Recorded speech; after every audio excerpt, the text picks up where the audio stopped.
আসসালামু আলাইকুম এভরিওয়ান। আশা করি সবাই ভালো আছেন। সবাইকে আবারও অভিনন্দন আমার নতুন একটা ভিডিওতে। তো আজকে কথা বলবো যারা কিনা মাত্র তোমরা কলেজ শেষ করেছো বা ইউনিভার্সিটি শেষ করেছো, এখন পড়াশোনার পরবর্তী ধাপ হিসেবে ইউকে কে চুজ করেছো তাদের জন্য। তো প্রথম অবস্থায় তোমরা কি করবে?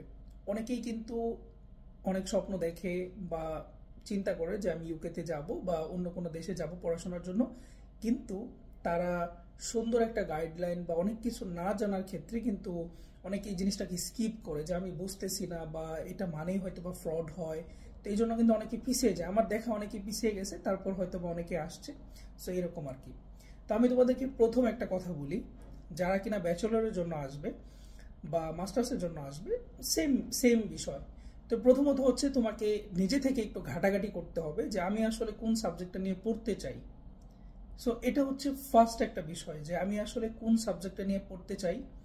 তারপর ওই সাবজেক্টটাকে তুমি প্রথমে তোমাকে বের করতে হবে।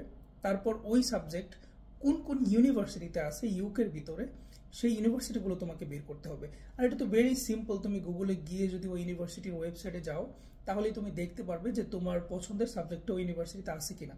তো এই হচ্ছে তোমার ফার্স্ট ধাপ গেল। তুমি মোটামুটি একটা ডিসিশনের ভিতর আসতে পারলে যে আমি ওই ইউনিভার্সিটিতে যাব।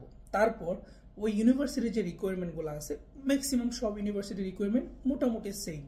যদি আমি টিউশন ফির কথা বলি তাহলেও প্রায় সেম। যদি আমি তোমার ইংলিশ প্রফিসিয়েন্সিতে তোমার স্কোর কত লাগবে আইএলসে, তো এগুলোও কিন্তু মোটামুটি সেম। তারপর তুমি 2 থেকে 3টা ইউনিভার্সিটি চুজ করলে, তো ইউকের ইউনিভার্সিটিগুলোতে কিন্তু বেসিক্যালি অ্যাপ্লাই করতে গেলে কোনো পেমেন্টের দরকার হয় না।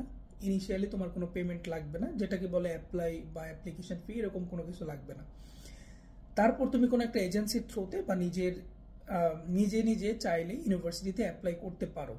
তো যদি তোমার সবকিছু ঠিক থাকে, তোমার আইএলস এ যদি ভালো একটা স্কোর থাকে, তোমার একাডেমিক রেজাল্টগুলো যদি ভালো থাকে আইএলস এর পাশাপাশি, সেই ক্ষেত্রে তোমাকে ইউনিভার্সিটি প্রথমে হচ্ছে তোমাকে কন্ডিশনাল অফার লেটার ইস্যু করবে, যেখানে তোমার লেখা থাকবে যে তোমাকে একটা ইনিশিয়াল পেমেন্ট দিতে হবে, উইচ ইজ 40% বা 60%। তো সেই ক্ষেত্রে তখন যদি তুমি পেমেন্ট করো প্লাস তোমার যদি একটা কোনো ইন্টারভিউ যদি তারা বলে, যেরকম যেটাকে বলে কাস ইন্টারভিউ, ঠিক আছে। তো আমরা প্রতিটা জায়গায় ভর্তি হতে গেলে বা যারা তোমরা কলেজে আসো, তোমরা অনেক সময় কোনো একটা অ্যাডমিশন নিতে গেলে তো সেখানে একটা ইন্টারভিউ হয় না? তো স্বাভাবিক এরকম একটা ইন্টারভিউ, একটা জেনারেল ইন্টারভিউ হবে। সেটা হচ্ছে তোমার তুমি কোন ইউনিভার্সিটিতে যাচ্ছ, কোন সাবজেক্টে তুমি পড়বা, এই রিলেটেড, যেটাকে বলে হচ্ছে কাস ইন্টারভিউ।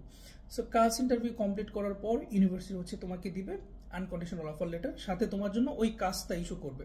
সো এটা হচ্ছে বেসিক্যালি একটা স্টুডেন্টকে এই দেশে আসার জন্য, আমরা অন্যান্য দেশের ক্ষেত্রে যেটাকে ভিসা পেপার বলি, সেটাই হচ্ছে ভিসা পেপার। তো এই হচ্ছে তোমার ইউনিভার্সিটির সাথে সকল কিছু শেষ। এখন হচ্ছে তোমার এই দেশে আসার জন্য এন্ট্রি ক্লিয়ারেন্সের যে বিষয়গুলো। তো সেই ক্ষেত্রে তোমার কি কি লাগবে? তোমার লাগবে হচ্ছে টিবি টেস্ট, মানে তোমার যে কফ টেস্ট বা তোমার টিবি রোগ কখনো ছিল কিনা বা তোমার টিবি ভাইরাস তোমার ভিতরে আছে কিনা এটা। তারপর হচ্ছে তোমার ব্যাংক স্টেটমেন্ট, মানে তুমি ফাইন্যান্সিয়ালি সাউন্ড অ্যান্ড সলভেন্ট কিনা, তুমি এই দেশে যে পড়তে আসতেছো তোমার কাছে ওই পরিমাণ টাকা আছে কিনা, বা এই দেশে এসে তুমি পড়াশোনা করবা থাকবা, এটা মানে পর্যাপ্ত পরিমাণ টাকা তোমার ব্যাংকে আছে কিনা। তো ওটারও আলাদা প্রসিডিওর, তুমি ব্যাংকে গেলে ব্যাংক তোমাকে সবকিছু বলে দেবে। তারপর হচ্ছে তোমার বিএফএস, বা যেখানে তুমি তোমার ফাইলগুলো জমা দিবা বা তুমি বায়োমেট্রিক দিবা, সেখানে হচ্ছে তোমার একটা ফি আছে, ওই ফি। এই হচ্ছে মোটামুটি তোমার বিষয়গুলো। তো এগুলো যদি রেডি করে ইউনিভার্সিটির কাস্ট লেটার অ্যান্ড এভরিথিং সবকিছু নিয়ে যদি তুমি বিএফএস এ দাঁড়াইতে পারো, অবভিয়াসলি তোমার ভিসা হয়ে যাবে।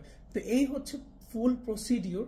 তো মোটামুটি অনেকেই হচ্ছে ঘাবড়ায় যায় বাংলাদেশে কোনো ভালো কোনো গাইডলাইন না পাওয়ার ক্ষেত্রে। অনেকেই মনে করে যে আমি কিভাবে কি করব, আমি তো বুঝতেছি না।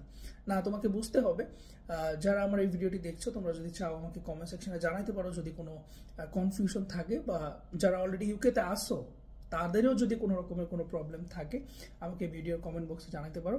ইনশাল্লাহ আমি আমার জায়গা থেকে যতটুকু পারবো চেষ্টা করবো হেল্প করার জন্য। তো আজকের মতো এই পর্যন্তই। দেখা হচ্ছে নতুন কোনো ভিডিওতে। সে পর্যন্ত ভালো থাকবেন, সুস্থ থাকবেন। আসসালামু আলাইকুম।